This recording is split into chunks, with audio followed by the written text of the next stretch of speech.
শেখ মুজিবুর রহমান স্বাধীনতা ঘোষণা দিলেন না। এবং আজকে যে কামরুল যে কথাটা বললেন, উনি শেষ পর্যন্ত একটা চিরকুট লিখে গেছে। এই চিরকুট কাকে লিখে গেছেন, কাকে দিচ্ছেন, আমরা কিছুই জানি না। কিন্তু আপনারা পাশাপাশি যদি চিন্তা করে দেখেন, সেই সময় জিয়াউর রহমান কিন্তু খুব একটা অখ্যাত মানুষ, ওনার কোনো নাম বন্ধু কেউই আমরা জানি না। তারপর উনি আর্মির একজন মেজর, এমন না যে মেজর জেনারেল বা সর্বোচ্চ পদে আছে। উনিকে ওনার মধ্যে দেশের প্রতি প্রেম, দেশের প্রতি ভালোবাসা কতখানি থাকতে পারে, যিনি উনি ওখান থেকে স্বাধীনতা ঘোষণা দিয়েছেন। এবং স্বাধীনতা ঘোষণা দেওয়ার মূল কারণই হয়েছেন, যেই স্বাধীনতা ঘোষণাটা বিএনপি আওয়ামী লীগকে দেওয়ার কথা সেটা উনি দেয় নেই। যদিও কামরুল ভাই একটা পড়লেন, আজকালকার ছাত্রদেরকে যেগুলো পড়ানো হয় সেটা সম্বন্ধে বললেন যে উনি ঘোষণা দিচ্ছেন, এটি বোঝানো হয়। কিন্তু আমরা তো রাজ্জাকের মুখে, আমরা রবের মুখে শুনছি স্বাধীনতা, ওনারা তখন ছাত্র ছিল, শেখ মুজিবকে স্বাধীনতা ঘোষণা দেওয়ার জন্য বলছিলেন, উনি দেয়নি।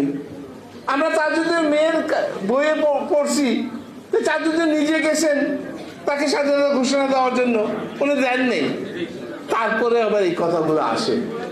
সবচেয়ে বড় কথা হচ্ছে, উনি স্বাধীনতা ঘোষণা দিলেন, শুধু দেননি, উনি মুক্তিযুদ্ধকে সংগঠিত করলেন, নিজে যুদ্ধ করলেন।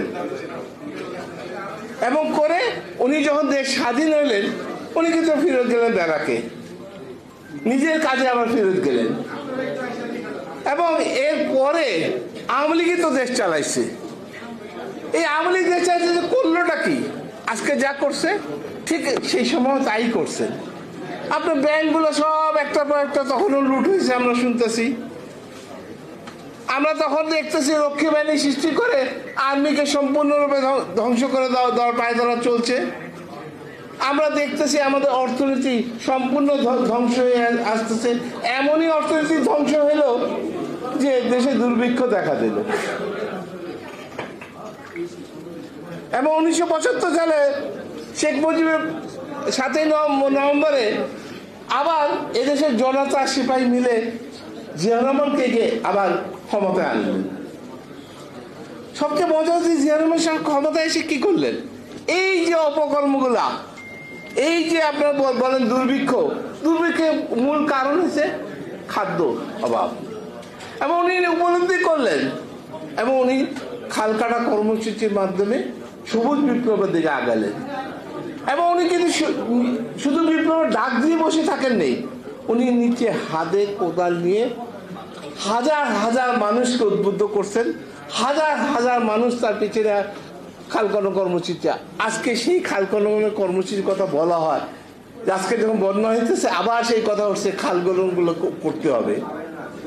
আমাদের জাতির মধ্যে যে বিভক্ত ছিল, ব্যাপারী ভাই যে কথা বললো, বাঙালি জাতীয়তাবাদ আর বাংলাদেশি জাতীয়তাবাদ, বাঙালি জাতীয়তাবাদের মধ্যে আমাদের মধ্যে বিভাজন হচ্ছিল। কারণ আমাদের কোনো দেশে ভাষা দিয়ে কোনো জাতীয়তাবাদ নাই।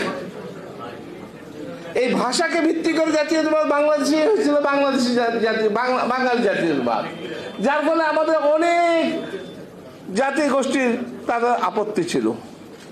সেই আপত্তিকে ওভারকাম করার জন্যই বাংলাদেশি জাতীয়তাবাদ সৃষ্টি করছে।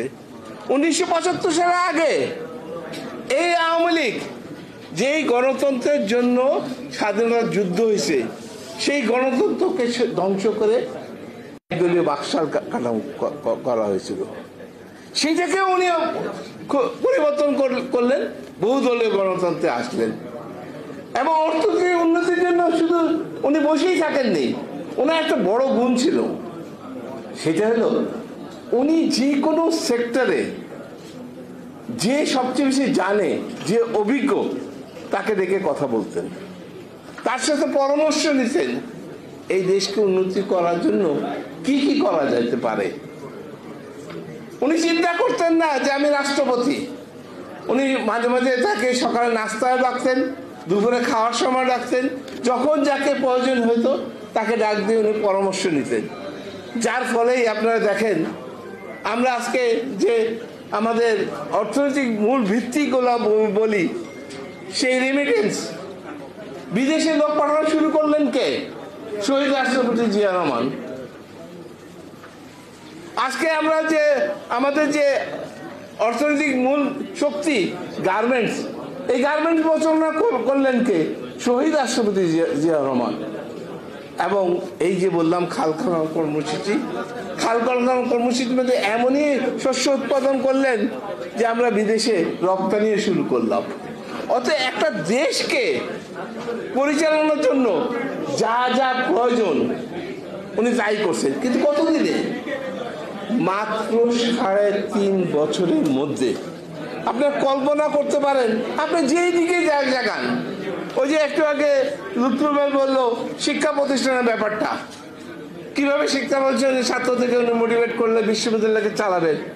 কামরুল বললো জাতীয়তাবাদের ব্যাপারটা, পটওয়ারি সাহেব বললো আমাদের বাংলাদেশি জাতীয়। অতএব আপনি যে কোনো সেক্টরে আপনি চিন্তা করেন। আমার মাঝে মাঝে প্রশ্ন হয়, একটা মানুষ 3.5 বছরে সার্কের মতো জিনিস গত করলেন, বিদেশে গেলেন, ওআইসিতে অংশগ্রহণ করলেন, এত কিছু আপনার 3.5 বছরে করলো করতে।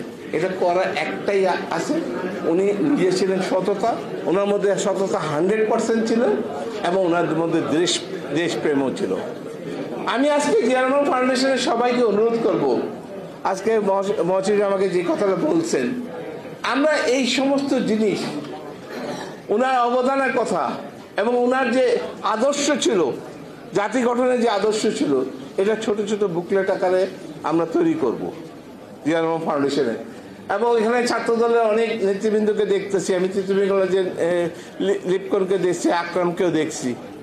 আমি তাদেরকে অনুরোধ করব, আমি তাদের সাথে বসবো, সকল বিশ্ববিদ্যালয়ে যারা কলেজের শিক্ষক ছাত্র আছে তাদেরকে নিয়ে বসবো, বসে আমরা কিভাবে এটা কমনওয়েলথ শিশুদের কাছে, কারণ বই পুস্তকে শহীদ রাষ্ট্রপতি জিয়া রহমানকে একদম মুছে ফেলার চেষ্টা করা হচ্ছে। অর্থাৎ এই মুছে যেতে ফেলতে না পারে, অন্তপক্ষে আমাদের কলেজের ভিতরে স্কুলের ভিতরে ঢুকতে না দেয়, আমরা স্কুলে বাইরে দাঁড়া দেওয়ার চেষ্টা করব। অতএব আমি কাগজি ভাইকে একটু আগেও বলছি, আমাদের উনিও কথা বলছেন, আমাদের মহাসচিবও কথা বলছেন, আমরা আপনি যত শীঘ্রই এগুলা আমাদেরকে তৈরি করে দেবেন, আমরা এগুলা নিয়ে মাঠে নেমে পড়বো। আমি আশা করি এখানে যারা ছাত্রদের আছে